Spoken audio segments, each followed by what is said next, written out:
Това бижу в манастирски ливади 220 квадратни метра, 420 000 евро. Умишлено се качих последния етаж по стълбите, за да видите общите части.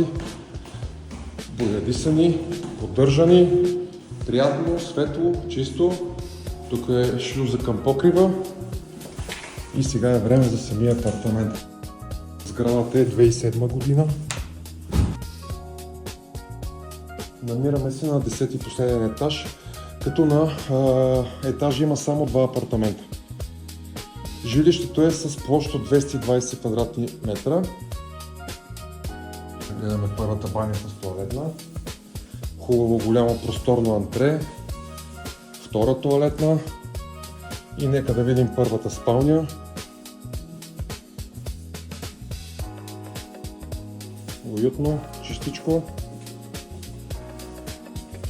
Така, вече сме във втората спалня. Само да кажа, отоплението е посредством газ и ток, като има климатици в помещенията на Mitsubishi, висок клас. Както казвам, може и на газ.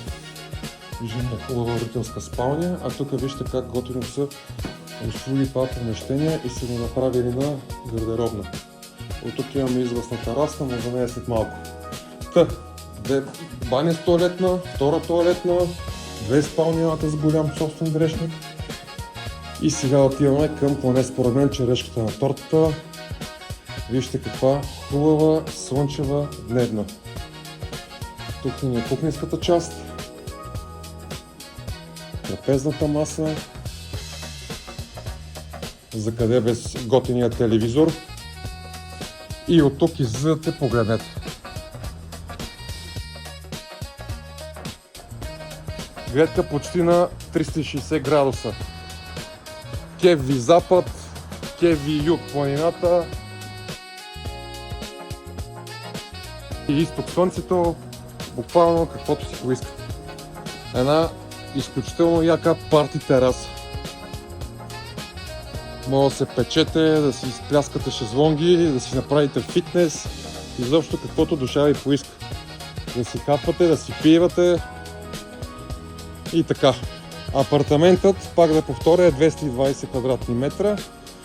Цената му е 420 000 евро. Както виждате, напълно обзаведен, оборудван и готов за живеене. Я да видим сега какво има. Печки и котлон Амика, абсорбатор.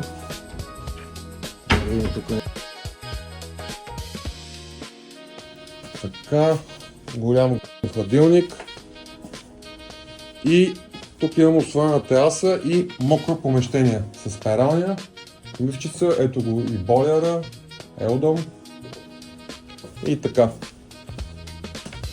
Това бижу, което се намира в манастирски ливади запад на улица Лъвски рид, е само 420 000 евро. Ако имате интерес към имота, обадете ми се на посочения телефон или ми пишете в коментар под видеото. Чао и до нови срещи!